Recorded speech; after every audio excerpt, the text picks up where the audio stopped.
മുംബൈയിൽ ബാന്ദ്ര റെയിൽവേ സ്റ്റേഷന് ചേരി പ്രദേശം ബുൾഡോസർ കൊണ്ട് ഇടിച്ചു നിരത്തുന്ന നടപടി ഇന്നും തുടരും. ചേരി ഒഴിപ്പിക്കലിനിടെ ഇന്നലെ ഉണ്ടായ സംഘർഷത്തിൽ 7 പേരെ കസ്റ്റഡിയിലെടുത്തു. ഇന്നും സംഘർഷത്തിന് സാധ്യതയുണ്ടെന്നാണ് രഹസ്യാന്വേഷണ വിവരങ്ങളുമായി ശ്രീനാഥ് ചന്ദ്രനാണ് ബാന്ദ്രയിൽ നിന്ന് വിവരങ്ങളുമായി ചേരുന്നത്. Sreenath, very good morning. എവിടെ നിന്നായാലും നമ്മൾ താമസിക്കുന്ന ഇടത്തു നിന്ന് കുടിയൊഴിപ്പിക്കൽ അങ്ങനെയുള്ള കാര്യങ്ങളിൽ ഏത് സ്ഥലത്തും ജനങ്ങൾ പ്രതിഷേധിക്കും. ഇന്നത്തെ അവിടെ സംഭവിക്കാൻ പോകുന്ന കാര്യങ്ങൾ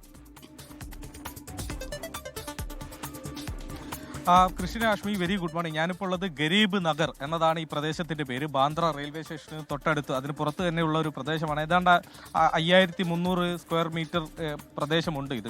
ഇവിടെയാണ് ഇപ്പോൾ ഇടിച്ചു നിരത്തൽ ജോലി പുരോഗമിക്കുന്നത്. 5 ദിവസം നീളുന്ന ഓപ്പറേഷനാണ്. അതിന്റെ 2 ദിനം കഴിഞ്ഞു. ഇന്നിപ്പോൾ 3ാമത്തെ ദിവസത്തേക്ക് കടക്കുന്നു. ഇപ്പോൾ തന്നെ ഏതാണ്ട് 60% പൊളിക്കൽ ഇതിനോടകം തന്നെ പൂർത്തിയായിട്ടുണ്ട്. ഇന്നലെയും മെനഞ്ഞാന്നുമൊക്കെ വലിയ സംഘർഷം കണ്ടതാണ്. ഇന്നലെ ഇപ്പോൾ ദൃശ്യങ്ങളുള്ള ആ മേഖലയിൽ ഒരു പള്ളി ഉണ്ടായിരുന്നു. ആ പള്ളി പൊളിക്കുന്നതുമായി ബന്ധപ്പെട്ട് അവിടെ വലിയ സംഘർഷമൊക്കെ ഉണ്ടായി. അവിടെ കല്ലേറും മറ്റുമൊക്കെ ഇന്നലെ വൈകിട്ടോടെ ഉണ്ടായി. പിന്നീട് പോലീസിന് ലാത്തി വീശുകയും മറ്റും വേണ്ടി വന്നു. ഏതാണ്ട് 1000-ലധികം പോലീസുകാരെ വിന്യസിച്ചാണ് ഈ ഒരു ദൗത്യം ഇപ്പോൾ പുരോഗമിക്കുന്നത്. വലിയ പോലീസ് സന്നാഹം, നമ്മൾ ഇങ്ങനെയൊരു സംഘർഷ സാധ്യത ഉണ്ട് എന്നുള്ള നേരത്തെ ഉള്ള രഹസ്യാന്വേഷണ വിവരത്തിന്റെ അടിസ്ഥാനത്തിലാണ് അത് ഏർപ്പെടുത്തിയത്. പക്ഷേ ആളുകൾ ഇവിടെ നിന്ന് പോയ ഭൂരിഭാഗം പേരും ഇപ്പോൾ റോഡരിയിലും മറ്റുമൊക്കെയാണ് താൽക്കാലികമായി താമസിക്കുന്നത്. അവരുടെയൊക്കെ സാധനങ്ങളൊക്കെ എടുത്ത് പുറത്തേക്ക് പോകാൻ ഉള്ള ഒരു സാവകാശം അവർക്ക് കിട്ടിയില്ല എന്നതാണ് അവർ പരിഭവമായി പറയുന്നത്. പക്ഷേ ഹൈക്കോടതിയുടെ ഉത്തരവ് കഴിഞ്ഞ മാസം ഉള്ളതാണ്. അവരിവിടെ നിന്ന് ഒഴിഞ്ഞു പോകണം, ഇത് വെസ്റ്റേൺ റെയിൽവേയുടെ ഭൂമിയാണ് എന്നതാണ് പറയുന്നത്. പലരും ഇപ്പോഴും ബാക്കിയായ സാധനങ്ങളും മറ്റുമൊക്കെ എടുത്തു പോകുന്നു.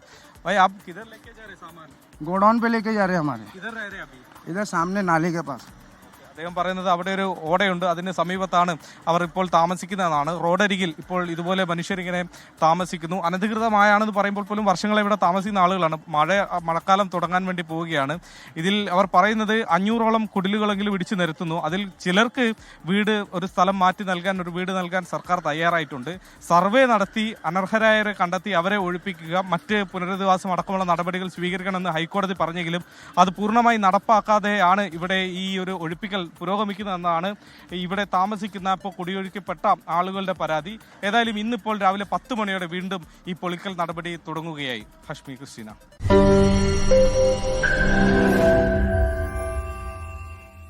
ലോകത്തെവിടെയായാലും ഏത് സമയത്തും 24 വാർത്തകളും ഓഗ്മെന്റഡ് റിയാലിറ്റി പാക്കേജുകളും എക്സ്പ്ലെയിനറുകളും വിശദമായി കാണാൻ ഞങ്ങളുടെ യൂട്യൂബ് ചാനൽ നിങ്ങൾക്ക് സബ്സ്ക്രൈബ് ചെയ്യാം.